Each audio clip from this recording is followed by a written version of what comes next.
Hello everyone, good morning all of you. आज जो है हमारा ये 5वां लेक्चर है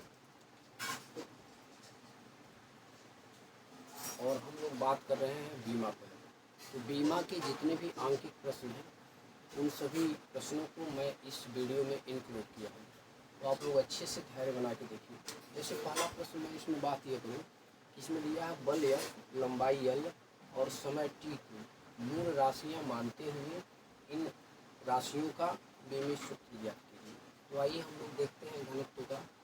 तो घनत्व एक्चुअल में होता क्या है?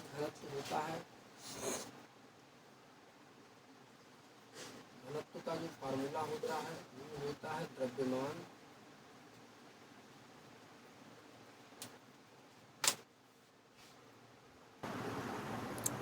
तो घनत्व का जो फार्मूला होता है वह होता है द्रव्यमान और बटे में क्या होता है? आयतन।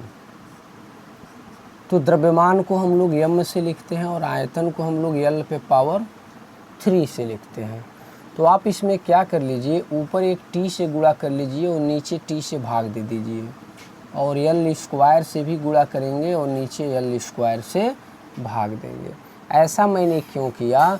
क्योंकि मैं इसे बल के फॉर्म में बनाना चाहता हूँ।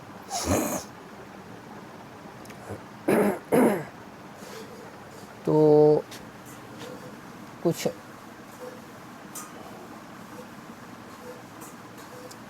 यहाँ पे आप L से कर दें और यहाँ पे आप कर दें टी स्क्वायर से। ठीक, तो अब आप देख रहे हैं कि इतने पूरे चीज़ को मिला करके हम लोग बल लिखते हैं। कैसे? देखिए, यम L और ये ऊपर जाएगा टी पे पावर -2। क्लियर है? और नीचे क्या है? L पे 3 है और एक L है, यानी L पे 4 है। और अगर एक और देखा जाए यहाँ पर, तो यहाँ पे टी स्क्वायर बच जाता है, तो इसको तो हम लोग बल लिख देंगे F, और ये ऊपर जाएगा L पे -4 और ये क्या हो जाएगा? टी स्क्वायर हो जाएगा। तो हम लोग घनत्व को F, L और T के रूप में इस प्रकार से लिख सकते हैं। तो ये है घनत्व का डायमेंशन। दूसरा हम लोग बात करते हैं दाब का। तो एक्चुअल में जो दाब होता है, दाब का सूत्र होता है बल बटे क्षेत्रफल। बल बटे क्या होता है? क्षेत्रफल होता है। बल का आप क्या लिखते हैं? ml t पे पावर -2 और क्षेत्रफल को लिखते हैं L का स्क्वायर। तो क्या बन जाएगा आपका? देखिए, L से L एक कट जाएगा तो m L, हाँ, हम FLT में बनाना चाहते हैं तो F तो हमारा ऊपर दिख ही रहा है और ये नीचे L का जाएगा तो -2 हो जाएगा, और T पे आप क्या लिख सकते हैं? 0 लिख सकते हैं। तो ये हो गया आपका दाब का FL और T के पदों में। एक है हमारे पास रेखीय संवेग। रेखीय संवेग, तो रेखीय संवेग क्या होता है? ये होता है द्रव्यमान गुणित रेखीय वेग। द्रव्यमान गुणित रेखीय वेग। तो द्रव्यमान को m से लिखा जाता है और वेग मीन्स क्या होता है? LT-1। तो मेरे पास क्या आ गया? ml t पे पावर -1। अब मैं क्या करूँगा कि इसमें एक t से ऊपर और एक t से नीचे भाग करूँगा। तो ml t पे -1 है और यहाँ 1 है, ऊपर जाके t पे -2 बना देगा। और ये क्या है आपके पास? ये t है। तो ये क्या हो गया? आपका f हो गया, और ये क्या हो गया? t हो गया। L नहीं है तो L पे 0 आप लिख सकते हैं। तो देखिए, F, L और T के फॉर्मेट में इसका बीमी सूत्र हम लोगों ने प्राप्त कर लिया। ये बहुत ही इम्पोर्टेंट क्वेश्चन है ये चारों। फिर हम लोग बात करते हैं ऊर्जा का। तो जो ऊर्जा होती है वो कार्य होती है, और जो कार्य होता है तो कार्य का आपको डायमेंशन पता है।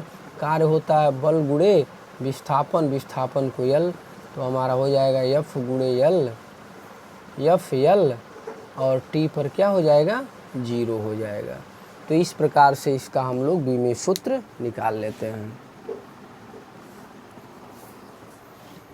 देखिए, दूसरा जो इसमें मैंने प्रश्न इंक्लूड किया है, ये बहुत अच्छा प्रश्न है। ये बोला है किसी स्थान पर गुरुत्वीय त्वरण, मतलब जो जी का मान है, गुरुत्वीय त्वरण जी का मान यानी गुरुत्वीय त्वरण का मान ये 10 मीटर पर सेकंड स्क्वायर दिया है और कह रहा है कि इसका मान सेमी पर मिनट स्क्वायर में बदलिए।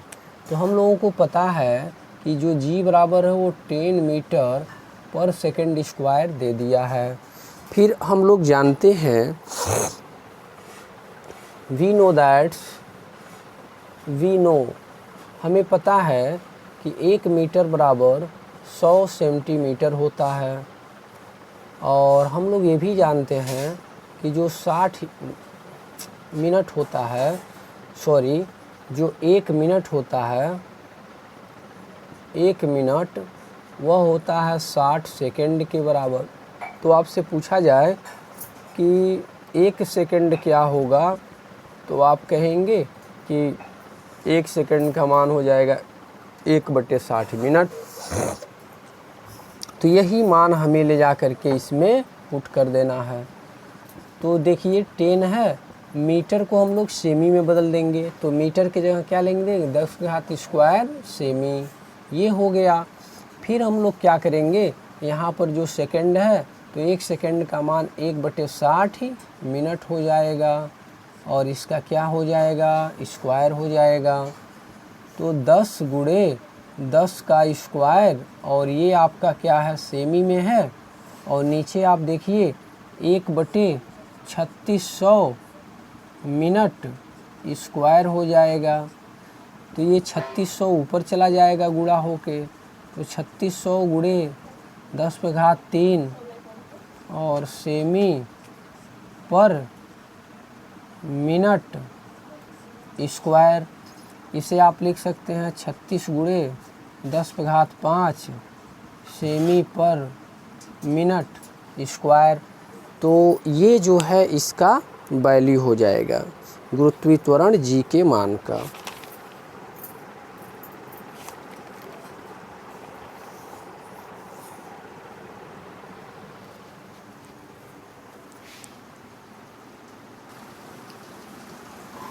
अब इसका जो अगला प्रश्न है, अगला जो आंकिक प्रश्न है वो ये बोला है कि एक घोंघे की औसत चाल 0.020 मील प्रति घंटा है और एक चीते की औसत चाल जो है 70 मील प्रति घंटा है।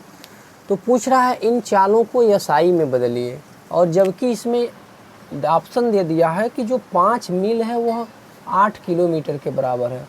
तो पहले हम लोग यहाँ पर निकाल लेते हैं कि 1 मील किसके बराबर होगा, तो 8/5 किलोमीटर के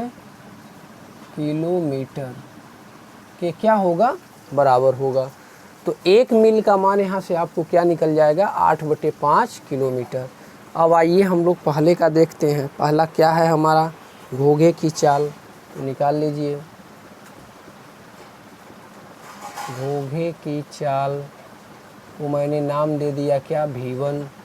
और जो घोंघे की चाल है वो कितना है, 0.020 मील प्रति घंटा, यानी इस चाल से वो चल रहा है।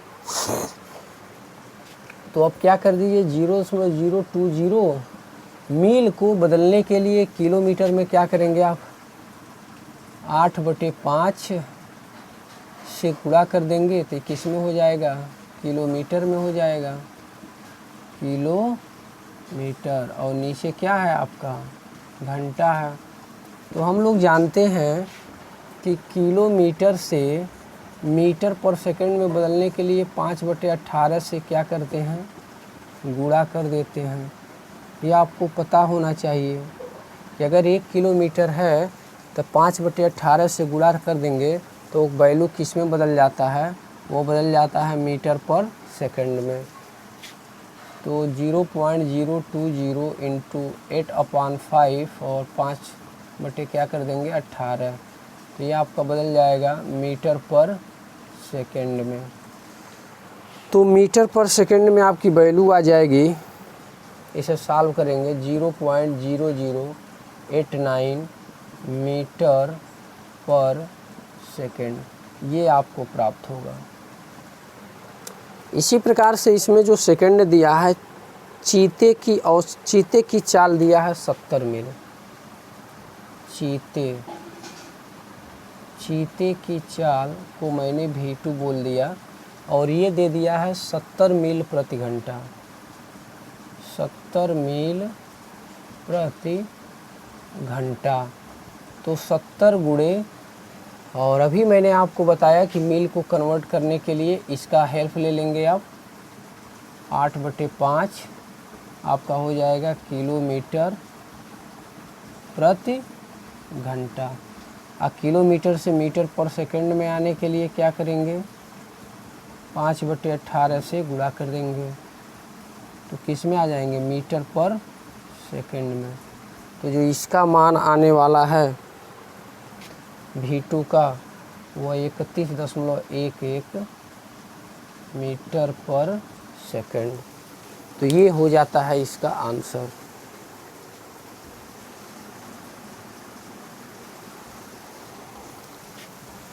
तो ये एक बेहतरीन सवाल दिया है। कोलकाता की एक प्रयोगशाला में बैरोमीटर के पारे का पाठ्यांक जो है 75 सेंटीमीटर दिया है और वहाँ के वायुमंडलीय दाब का मान एसआई तथा सीजीएस पद्धति में हमें बदलना है।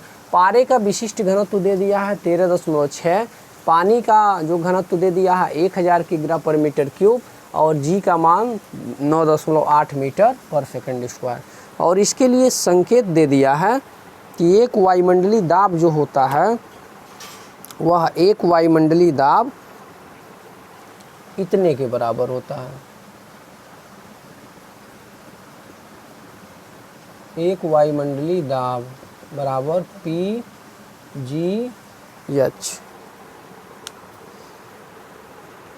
हाँ, ये रो है, आप इसे P नहीं पढ़ेंगे, ये रो है, ये घनत्व दिया है ρGH। ठीक है, तो अब इसके सहायता से हम लोग प्रश्न को सॉल्व कर लेंगे। तो आपका जो घनत्व का मान है कितना है, 13.6 है और 13.6 है, और पानी के जो घनत्व का मान है वो कितना है, 1000 है, गुणे जी का मान 9.8 है और एच का मान 75 सेमी मीटर में बदलेंगे, 100 से भाग कर देंगे। इस पूरे वैल्यू को जब आप सॉल्व करेंगे तो आपको मिलेगा 99,960 न्यूटन पर मीटर स्क्वायर। ये अब आपको मिलेगा। ये किस में है, एसआई पद्धति में।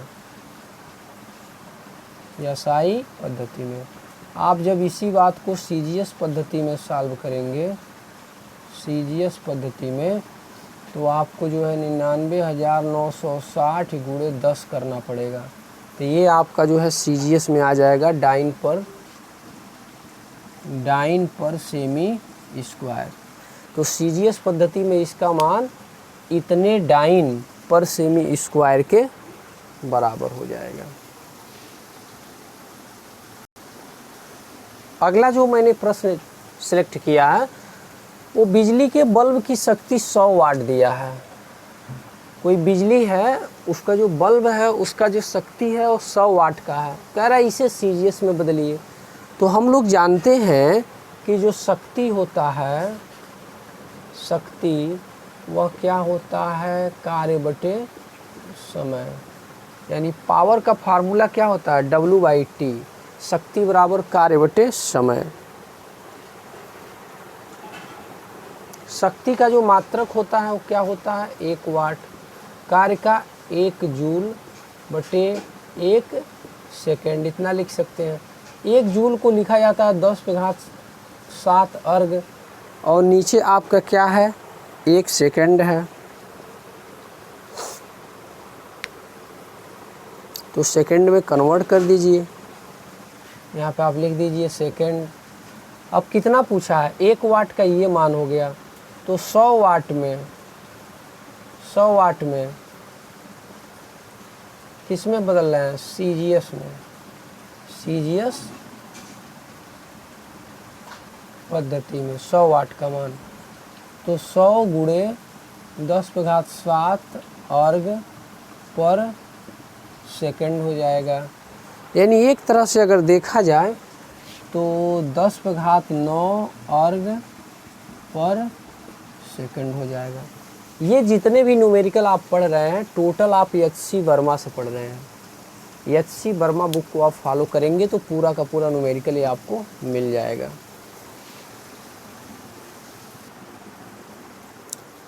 ये जो सवाल है ये बहुत ही बेहतरीन सवाल है और ये मोस्ट इम्पॉर्टेंट है। ये बोला गया है कि एक स्कूल में प्रयोगशाला की कक्षा में 100 मिनट होती है, यानी बच्चों को 100 मिनट दिया जाता है और इसे जो है बोल रहा है माइक्रो सेंचुरी में बदलिए। इसमें शर्त दे दिया है कि 1 माइक्रो सेंचुरी 10⁻6 × 100 वर्ष के इक्वल होती है। ठीक है ना, 1 micro century, micro means 10⁻6, century means क्या 100 वर्ष। तो पूछ रहा है कल रात आप कितने सोए, क्या बेहतरीन प्रश्न बोला है। तो 1 माइक्रो सेंचुरी इतना होता है 10⁻6 × 100 के, तो आप इसे मिनट में कन्वर्ट कर लीजिए। तो आप 100 वर्ष की ये वैल्यू है, 100 वर्ष में मतलब एक वर्ष में होता है 365 दिन और एक वर्ष में 365 दिन होता है और एक दिन में 24 घंटा होता है और एक घंटा में 60 मिनट होता है। इतने से गुणा कर दीजिए आप। फिर आप क्या निकाल लीजिए, 1 मिनट की वैल्यू निकाल लीजिए। तो जैसे 1 मिनट की वैल्यू निकालेंगे तो टोटल क्वांटिटी इसके नीचे आ जाएगी। ये जो माइक्रो सेंचुरी देख रहे हैं ये टोटल उठ के इसके नीचे आ जाएगा, ऐसे हो जाएगा। तो ये 1 मिनट बराबर इतना माइक्रो सेंचुरी हो जाएगा। जब आप इस वैल्यू को हल करेंगे तो 0.019 माइक्रो सेंचुरी आपको मिलेगा। तो पूछ रहा है कि 100 मिनट में, क्योंकि बच्चों को तो 100 मिनट ही न दिया गया, तो 100 मिनट में कितने माइक्रो सेंचुरी होगा। तो 1 मिनट में जब इतना माइक्रो सेंचुरी हो रहा है तो 100 मिनट में कितना माइक्रो सेंचुरी होगा, यानी 0.019 से 100 का मल्टीप्लाई कर दीजिए तो आपको 1.9 माइक्रो सेंचुरी प्राप्त हो जाएगा। अब इसमें ये बहुत ही बेहतरीन बात पूछा है कि कल रात आप कितना माइक्रो सेंचुरी सोए हैं। तो मान लीजिए यदि कल रात मैं 8 घंटा सोता हूँ, हालांकि मैं 8 घंटा सोता नहीं हूँ, ठीक है, लेकिन ऐसा मान लिया गया यदि कल रात मैं 8 घंटा सोया तो 8 गुणे कितना हो जाएगा 16, तो 480 मिनट आपका हो जाएगा। और 480 मिनट में आप जैसे मल्टीप्लाई करेंगे 0.019 माइक्रो सेंचुरी से तो आपका कितना बदल जाएगा 9.12 माइक्रो सेंचुरी। मैंने इससे क्यों गुणा किया और ये 480 कहाँ से आ गया, तो ये 8 घंटा का मान होता है 480। 8 घंटा गुणे 60 मिनट, क्योंकि 1 घंटा में 60 मिनट, तो 8 घंटा में 480 मिनट। 1 मिनट का वैल्यू निकाला गया है 0.019, तो 480 मिनट का वैल्यू क्या जाएगा 9.12 माइक्रो सेंचुरी। तो ये भी एक एच.सी. वर्मा में बहुत ही बेहतरीन सवाल को सिलेक्ट किया गया है, तो इसे आप अच्छे से देख लीजिएगा। देखिए ये एक बहुत ही बेहतरीन प्रश्न है। ये इसमें ये बोला है कि पानी का पृष्ठ तनाव सीजीएस में 72 डाइन पर सेमी है। ध्यान से आप देखिएगा, ये जो दिया है ये सीजीएस में दिया है, एसआई में आपको बदलना है न्यूटन पर मीटर में। क्लियर है। तो देखिए ये पानी का पृष्ठ तनाव टी का मान दे दिया 72 डाइन पर सेमी। हम लोग जानते हैं कि 1 डाइन की वैल्यू होती है 1 ग्राम सेमी पर सेकंड स्क्वायर। तो मैंने 1 डाइन का मान इतना अगर प्राप्त किया तो 72 डाइन का 72 ग्राम सेमी पर सेकंड स्क्वायर। नीचे आपका क्या है, आपका नीचे जो है यहाँ पे देखिए सेमी है, क्योंकि डाइन को मैंने इतना लिखा ना, लेकिन यहाँ सेमी तो भी बचेगा तो वह 1 सेमी हो जाएगा, क्योंकि 1 डाइन का मान 1 ग्राम सेमी बटे 1 सेकंड स्क्वायर, तो 72 ग्राम का 72 डाइन का क्या हो जाएगा 72 ग्राम सेमी बटे सेकंड स्क्वायर, और नीचे क्या है 1 सेमी है। अब आइए इसे हम लोग चेंजिंग करते हैं। तो ग्राम को किग्रा में बदलने के लिए 1000 से भाग कर दिया, गुणे सेमी को 100 से भाग किया और सेकंड स्क्वायर ऐसे लिख दिया, और 1 सेमी को मैंने क्या दिया 1 मीटर बटे 100, 100 से 100 कट गया और ये आप देखिए क्या हो गया किग्रा मीटर पर सेकंड स्क्वायर, और नीचे मीटर आपका बचेगा। तो यहाँ देखिए नीचे यहाँ मीटर बचा है, तो किग्रा मीटर पर सेकंड स्क्वायर यानी इतने चीज़ को मिला करके हम लोग क्या लिखते हैं न्यूटन, बल का मात्रक होता है। अब बटे क्या है मीटर, तो आप भाग कर देंगे 72 में 1000 से, तो आप 0.072 न्यूटन पर मीटर आपका आंसर आ जाएगा। तो ये भी एक बहुत ही बेहतरीन प्रश्न है। अब इस प्रश्न में देखिए कितना बेहतरीन प्रश्न दिया है कि एक घूमती हुई वस्तु की गतिज ऊर्जा k है, उसका जड़त्व आघूर्ण I है, उसका कोणीय वेग ओमेगा पर निर्भर करता है। यह मानते हुए कि k बराबर स्मॉल k कांस्टेंट है यह, और ये गतिज ऊर्जा है, दोनों में डिफरेंट आप कीजिएगा। I पे पावर a, ओमेगा पे पावर b है। ओमेगा यहाँ कोणीय वेग है, I जो है जड़त्व आघूर्ण है, जहाँ k एक बीमा रहित क्या है, स्थिरांक है। a तथा b के मान निकालिए और एक गोले का जड़त्व आघूर्ण उसके किसी व्यास के परितः I बराबर क्या है 2/5 m r² होता है, जहाँ m गोले का द्रव्यमान है और r उसकी त्रिज्या है। तो इसे हमें क्या करना है, इसमें a और b का मान बेसिकली पता करना है इस फार्मूले से। तो बहुत ही आसान है, k बराबर small k I power a omega power b। समीकरण नंबर 1 मान लीजिए, k का आप बीमा पढ़े हैं, k बराबर क्या होता है, हाफ m² ये गतिज ऊर्जा का फार्मूला है। तो हाफ m का क्या होता है कैपिटल M, और बेग का आप क्या है LT यूनिवर्स, क्योंकि बेग का क्या होता है मीटर पर सेकंड, तो मीटर का हो जाएगा L और पर सेकंड LT पावर -1 हो जाएगा। I की बीमा जो हो जाएगी, I क्या है यहाँ पर मोमेंट ऑफ इनर्शिया, I बराबर होता है mr², और m क्या है द्रव्यमान है, और r क्या है डिस्टेंस है, तो इस प्रकार से ml² हो जाएगा। ओमेगा जो होती है, ओमेगा की वैल्यू 2π/t होती है, तो 2π यहाँ कांस्टेंट है, उसे हम लोग छोड़ देते हैं और t पावर -1 इसका हो जाएगा। ये सभी मान उठा के समीकरण नंबर 1 में रख देते हैं और mlt का घात इक्वेट कर लेते हैं। तो देखिए m का इधर घात क्या है, a है, और इधर क्या है 1 है, तो a का मान आ गया। l का इधर देखिए कितना है 2a है, और इधर क्या है l का इधर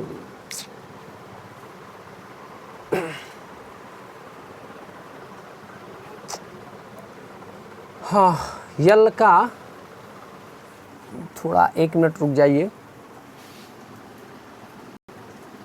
ये जो है यहाँ पे आप देख सकते हैं बेग का स्क्वायर है, तो यहाँ पे मैंने स्क्वायर छोड़ दिया था।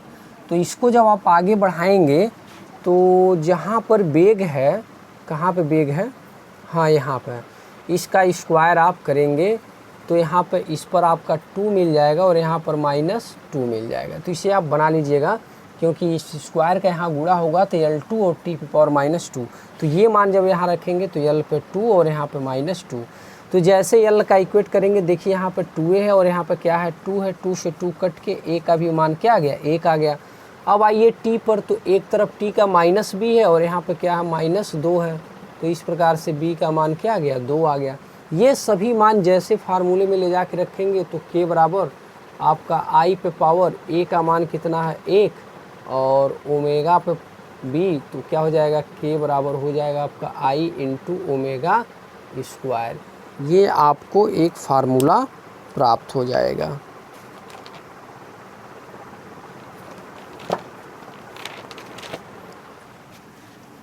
तो ये था प्रश्न नंबर, ये कौन सा प्रश्न था,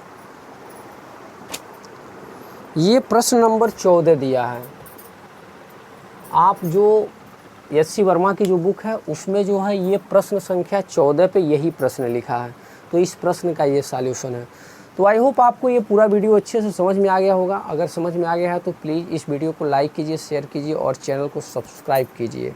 तो thanks for watching this video, मिलते हैं इसके अगले वीडियो में। जय हिंद।